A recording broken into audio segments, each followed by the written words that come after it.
La première fois que tu regardes du porno, tu ne sais pas comment interpréter le délire. J'avais 12 ans et la première image que je vois d'un porno, c'est une femme à poil avec du liquide blanc sur la tête. Je savais pas ce que c'était, je pensais qu'on lui avait cassé un œuf sur la tête. Et pendant tout le reste du film, je me suis demandé, mais il est passé où le jaune d'œuf? Aujourd'hui, j'ai bientôt 30 ans et j'ai passé plus de 3500 heures devant des pornos.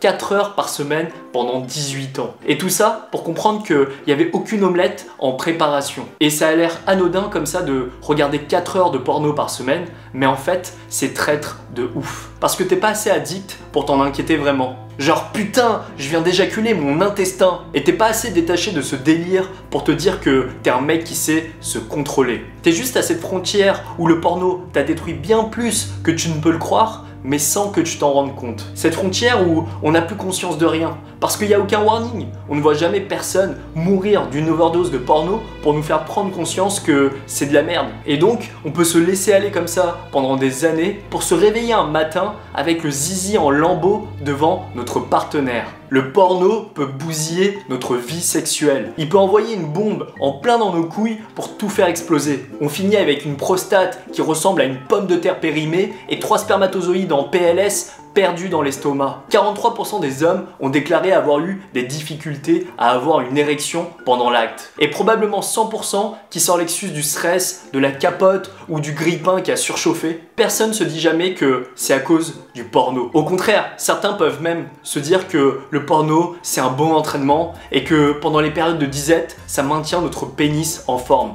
Alors qu'en fait, c'est tout le contraire qui se passe. D'après la science, le porno serait un stimulus supranormal pour notre cerveau. C'est-à-dire qu'il active dans notre cerveau un mécanisme de récompense tellement élevé que ça le dérègle totalement. Il se désensibilise et il développe un besoin de stimuli encore plus fort pour le même niveau d'excitation. C'est pour ça qu'à force de regarder quelqu'un se prendre 3 troncs d'arbres dans la noix de coco, c'est bien plus difficile ensuite d'être excité par un raisin sec. Et pire, certains chercheurs vont même encore plus loin. Le porno entraîne des changements structurels dans le cerveau, il joue un rôle sur la dépression et l'anxiété, et après 5000 heures de visionnage, on grimpe à une probabilité de 98% de tomber sur la vidéo d'un proche.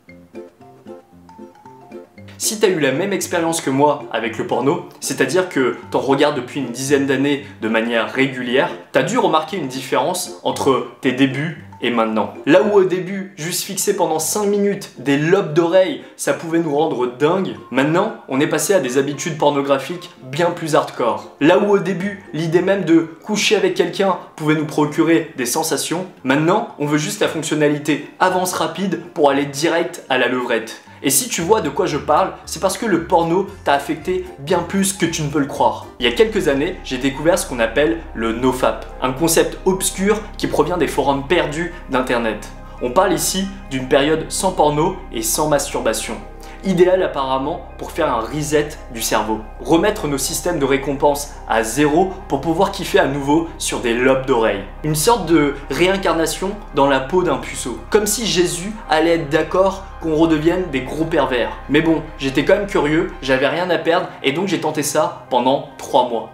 Et ce que j'ai remarqué, c'est que j'étais un vieux pélican dans mon ancienne vie. Les 3 premières semaines, j'avais des envies de ouf de regarder du porno. J'arrivais à tenir 3-4 jours sans rien faire et puis je devenais taré. Je me privais de porno mais je craquais sur la masturbation. Le 2e mois, ma libido était toujours aussi élevée mais il y avait quelque chose de différent. C'était plus une sensation de frustration dont je devais me débarrasser ou une envie compulsive d'atteindre les 5000 heures de visionnage pour tomber sur la vidéo d'un proche, mais je commençais à mieux cohabiter avec ma libido, j'avais plus d'énergie que d'habitude et je me sentais plus apaisé et plus en confiance. Le dernier mois, le sexe était devenu meilleur. J'avais récupéré des sensations avec la capote et pour la première fois de ma vie, j'arrivais même à le faire plusieurs fois d'affilée. Et comme un nouvel homme fort, confiant et puissant que j'étais devenu, à la fin de ce challenge nofap, j'ai fini par me remater un gros porno. Certaines personnes trouvent ça facile d'arrêter de regarder du porno.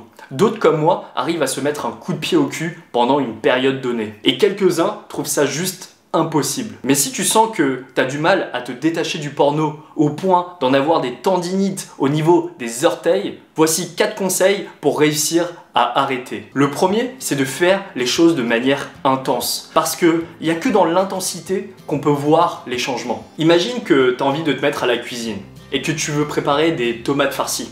Tu coupes les tomates, tu prépares la farce et puis tu dois les mettre au four pendant 30 minutes.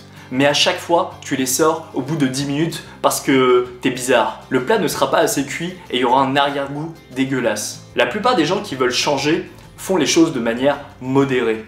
S'ils veulent arrêter le porno, ils arrêtent une semaine et puis ils reprennent. S'ils veulent se mettre au sport, ils le font un mois et puis ils arrêtent. Ils sortent toujours les tomates farcies trop tôt du four. Et quand on ne fait pas les choses de manière intense, on ne tient jamais assez longtemps pour pouvoir goûter un bon plat ou pour ressentir les effets bénéfiques d'arrêter le porno. Alors que c'est exactement ces effets bénéfiques qu'on veut ancrer dans notre cerveau et qui vont nous motiver à poursuivre le changement.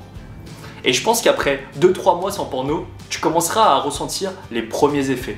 Le deuxième conseil, c'est de se focaliser sur l'état d'esprit au lieu de se focaliser sur le résultat. Je me rappelle les premières fois où j'ai pris des cours de piano, je galérais à jouer un morceau correctement. Et devant mon père, qui est hyper exigeant, il me faisait bien comprendre que j'étais une merde, parce qu'il ne voyait que le résultat que je lui présentais. Quand on démarre une nouvelle activité, on ne peut pas s'attendre à avoir des résultats tout de suite. Alors si on focalise notre attention dessus, on aura juste envie d'abandonner. Et donc, focalise-toi d'abord sur ton état d'esprit. Récompense-toi quand tu sens que tu as lutté jusqu'au bout. Parce que tu vas craquer de temps en temps avec le porno, ça fait partie du process. Mais ne craque pas sans avoir lutté avant. Le troisième conseil, c'est de créer ce que j'appelle des évacuateurs de frustration. L'idée, c'est de remplacer le porno par de l'héroïne. Parce que si tu arrives à prendre de l'héroïne assez souvent, tu n'auras juste plus aucun recul sur ce que je te raconte et je vais pouvoir t'arnaquer facilement. En vrai, ce que je veux dire par évacuateur de frustration, c'est de trouver des activités qui vont remplacer le porno. À l'époque, je regardais souvent du porno vers 18h. C'était le porno time. Il y avait ma mère qui préparait les pop-corns, mon père qui choisissait le film, et puis on passait un bon moment en famille juste avant d'aller manger. Il y a certaines habitudes qui restent gravées dans notre mémoire. À 18h, c'est le porno time, me disait ma mère. Et donc, préparer une liste d'activités à faire à la place, et de préférence à l'extérieur, ça m'a grave aidé pour casser cette routine. Dans les années 70, des chercheurs ont placé des rats seuls dans des cages. Dans chaque cage se trouvaient 2 sources d'eau. Une eau normale et une eau avec de la cocaïne. Et à la fin, ils observent que tous les rats finissent par mourir d'une overdose de cocaïne. Quelques années plus tard, un autre groupe de chercheurs place des rats dans un environnement avec d'autres rats. Ils se retrouvent ensemble dans un espace plus grand avec toujours 2 sources d'eau. Une normale et une avec de la cocaïne. Et à la fin, aucun rat ne meurt d'une overdose de cocaïne. Ce qu'on comprend avec ces expériences, c'est que se retrouver seul est le meilleur moyen pour entretenir des addictions. Si tu veux arrêter le porno, trouver des gens qui sont dans le même délire va augmenter tes chances de réussir. Et tu peux aller sur des forums ou des groupes d'entraide sur Facebook. Et si jamais tu as du mal à gérer les conflits avec ton partenaire ou que tu as l'impression de stagner dans une relation toxique ou que tu veux continuer à te taper des barres avec moi, je te propose cette vidéo où je te partage les meilleurs conseils d'un psychologue qui a fait des expériences sur des milliers de couples.